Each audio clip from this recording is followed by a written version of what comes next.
তারা সেলফির খোঁটা দেয়, তারা স্টার হয়েছে, টাকার ট্যাক্স দিচ্ছে সেটার খোঁটা দেয়। মোহাম্মদ মিথুন বাংলার লড়াকু প্লেয়ার। যতক্ষণ আপনি সংবাদ সম্মেলনে ছিলেন ততক্ষণ যদি লাইভে ক্রিজে থাকতে পারতেন তাহলে আপনার ক্যারিয়ারটা অনেক সুন্দর হতো, অন্য কিছু দেখা যাইতো, সেঞ্চুরি না হয় হাফ সেঞ্চুরি এ ধরনের কোনো কিছু বেশ কিছু পাইতেন, কিন্তু সেটা করতে পারেন নাই।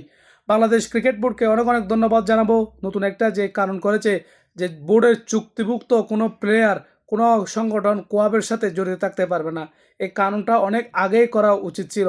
কারণ তারা কোন অখাতে এখন প্লেয়ার হয়েছে, কোন অখাতে তারা এখন স্টার হয়েছে সেটা তারা ভুলে গেছে। তাই তাদেরকে মনে করে দেওয়ার জন্য বোর্ডের এই সিদ্ধান্তটা আমি স্বাগতম জানাই।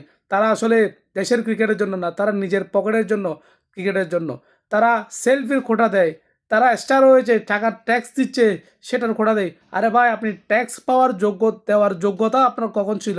এখন যে আপনি ট্যাক্স দিচ্ছেন সেটা নিয়ে আপনি দেশের মানুষকে বলতেছেন, আপনার পিছনে কী ছিল আপনি সেটা চিন্তা করুন। মেহেদী হাসান মিরাজ, আপনাকে আমি ভালো মনে করছিলাম, ভালো একজন প্লেয়ার মনে করছিলাম, ভালো মনের মানসিকতা মনে করছিলাম, কিন্তু আপনি সেটা না। আপনি দেশের ক্রিকেটের সাথে অনেক কিছু করেছেন, কিন্তু এই যে এই লান্ডা পান্ডা সান্ডা পান্ডা যে দোকল আছে এগুলোর সাথে মিশে আপনি আপনার ক্যারিয়ারটাকে ধ্বংস করে দিচ্ছেন।